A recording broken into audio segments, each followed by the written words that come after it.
So picture this, you're a young high school student with big dreams of going to UNC Chapel Hill, but no clear roadmap on how to get there. My scholarship program allowed me to attend UNC without paying a single dollar.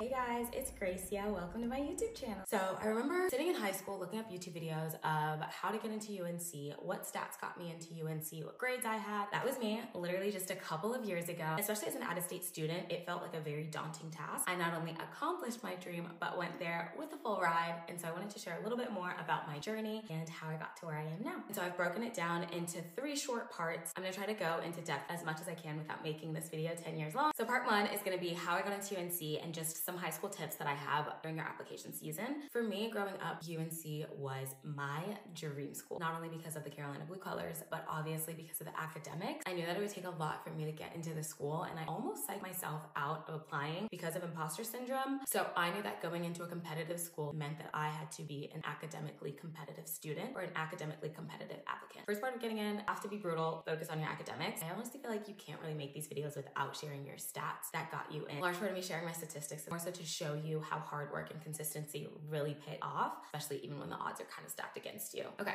so I was able to maintain a 4.46 GPA. I took 9 AP classes. I was ranked top 6% of my graduating class, and also did score a 1420 on my SAT. I took the SAT once, and I did not do any extra tutoring or extra Kaplan courses or anything like that beyond the ones that are readily available to you for free online. So for me, I really didn't know that it was harder to get into UNC as an out-of-state student, and that's because they prioritize their in-state students and they get more funding being in-state. When I found out about this, I think someone told me, I almost psyched myself out of applying. Never let anyone place their own limitations on you, no matter how big or impossible the dream may seem. Don't let their opinion define your potential. And also imagine getting into UNC and you have some white man come up to you telling you that you only got in because of affirmative action and not because of the hard work that you put in. Which did happen to me. Regardless, I didn't let that stop me. Don't let what you're hearing from other people stop you from even taking the chance. So the second part is gonna be extracurriculars. I got involved in sports clubs, I was volunteering, really anything that really aligned with my interests, but also made me stand out as an applicant. Everyone says that you can't be a jack of all trades and a master of none, but honestly, I don't think I mastered too much in high school. And so I was very much the jack of all trades. And if anything, I feel like that showed colleges that I was able to properly manage my time. So in high school, I did 2 different sports year round. During the summers, I volunteered as a kids camp counselor.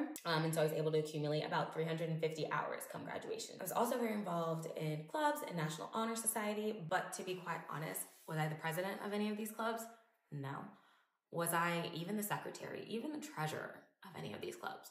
No, but I was able to manage it all. And that's the point. Sometimes it's not always about being the top dog or having the top position. It's about being a well-rounded individual that's able to manage different areas of their life. I was able to showcase that within my application. Colleges really value students that bring a lot of diversity, different experiences, but also people that have time management skills. And third thing is having a strong application. So when it came time to apply, I really focused on telling my own individual story. Right now, I'm currently in the process of helping my younger brother and my sister-in-law with their college applications and reading through theirs. And one thing that I'm noticing, which I also had an issue with, was being able to convey my emotions through my personal essay.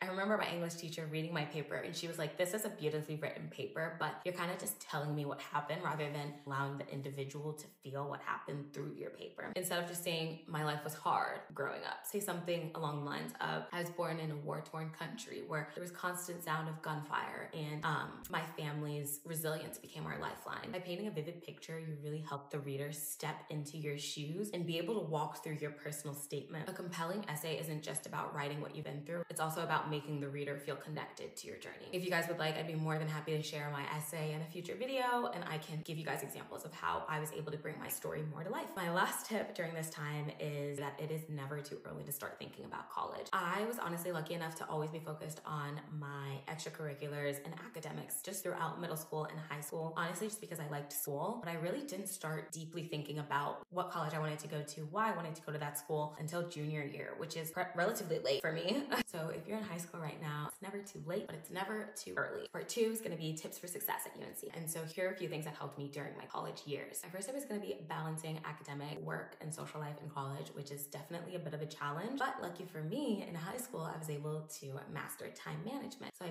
pulled some of the things that I learned in high school in regards to time management and applied them. There was a checklist that I would do, and so I could walk through each semester knowing exactly what assignments I had to and really be able to prioritize tasks. I can definitely go more into depth on how I made that. It's no unique idea. I'm sure there's so many videos online on how to do them. My first semester, I was able to take a lighter course load, honestly, because I was really nervous. Being the perfectionist that I am, I had never gotten a B at this point in college. Really humbled me, almost gave me whiplash. It really helped prepare me for my second semester when I took 18 credits and I was taking 2 STEM classes, 2 labs, and it was a really big challenge, but I knew that if I could handle that, I can handle anything. Another thing that I would use my Google Calendar for is time blocking. I've now moved to this app called Structured, which allows me to do it. Also syncing my Google Calendar and its events to it as well. But the app essentially allows me to block out times for studying, different times for work, different times that I would take to myself, just to make sure that I'm really having a fully balanced week or fully balanced day. Time management isn't just about squeezing everything that you can within a day. It's about learning how to push yourselves, but also knowing when to take a step back and breathe. I've always been told a knife is only as sharp as the effort you put into sharpening it. So keep that in mind when you think about your brain. Second thing for tips for success at UNC would be networking. In college right now, please, please, please do not underestimate the power of networking. It will go so far, especially when it comes to building relationships with your professors, your peers, mentors, whatever it may be. I feel like it is so critical, especially if you're thinking about pursuing higher education, such as grad school. At UNC, I was able to join a club that paired me up with a mentor that was an upperclassman. So she kind of just guided me through a little bit of the imposter syndrome. It helped make me feel like I wasn't alone in that. Because we were studying the same thing, she also helped guide me in regards to courses that I should take or courses that I should look into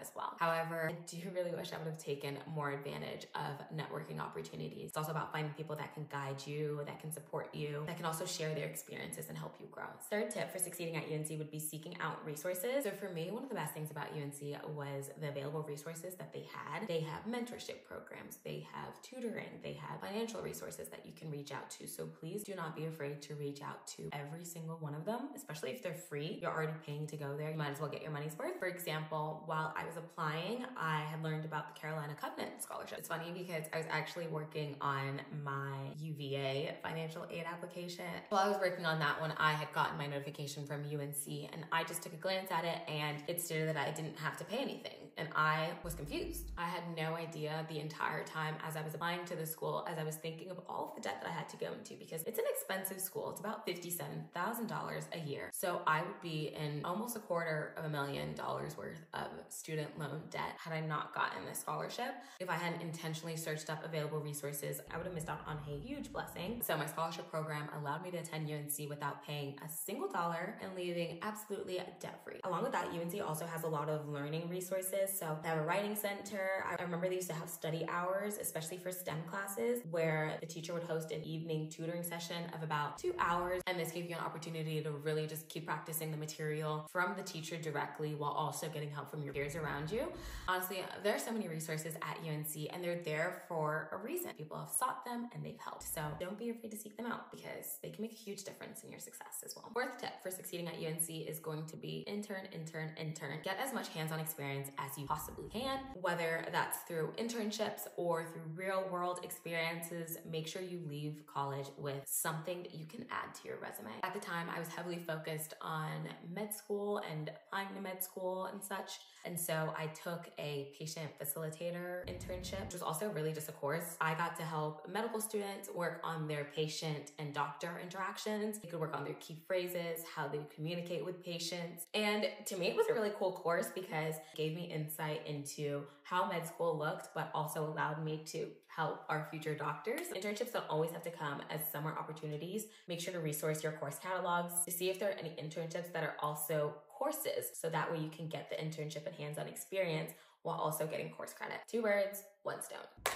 Lastly is going to be part 3, getting into grad school and landing my dream job. So after graduating in 2022, I clearly needed a job, but in this market, that is not as easy as it sounds. So I was applying for months. And I honestly felt really defeated during this time because I felt like all of this work that I had done through high school, all of this work that I had done through college, getting in for free, leaving debt free, and not being able to get a job just felt like a kick in the throat, honestly. So I wasn't able to land my first job until 6 months after graduation, 6 of them. And there's still people that are still having a hard time finding a job. So I will take those 6 months over anything at this point. I was just completely thrown off by how hard it was to find a job, by how tough the job market was.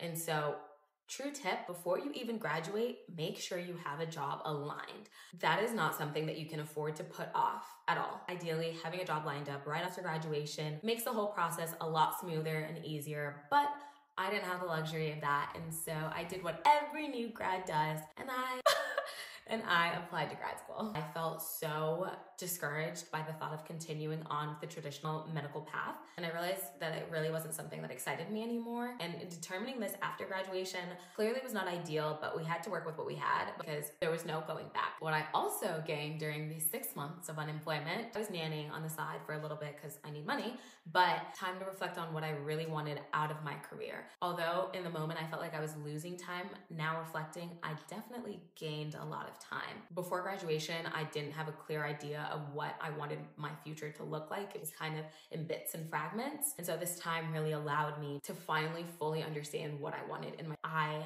wanted to pursue my master's in bioinformatics, and that's exactly what I did. It still allowed me to explore healthcare the way that I wanted to, but also allowed me to merge my passion with health and data. Sometimes just having the space to breathe can be the most valuable thing, especially when you're at crossroads in your life. So I was finally able to get my first role just 2 months after starting grad school. In the moment, I was just happy to get a job, to finally be employed. And although I wasn't the biggest fan of the actual job, I was a huge fan of the company and the company's mission. Finally, after finishing grad school, I was able to land my dream job at my dream company in a role that combines my passion for healthcare with everything that I have learned throughout my academic journey, throughout grad school until this very moment. What's even funnier is although I kind of just applied to grad school haphazardly, really, having that master's really, I truly believe made me a competitive applicant for the current role that I'm in. I'm really proud of how far I've come. I really hope that this summary of everything can help someone out there. And if there's any part that you guys want me to go more in depth about, or even just sit down and read some of my applications, I'd be more than happy to do that. I found so much value in watching these videos. I often found that I would watch them a little too late within my journey.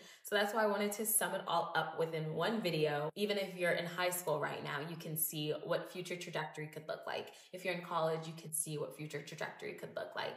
Or if you're in grad school, you could also see how you could pivot. So I really hope that you guys found value in this video and that I was able to help. I hope to see you guys in my next video. Bye guys.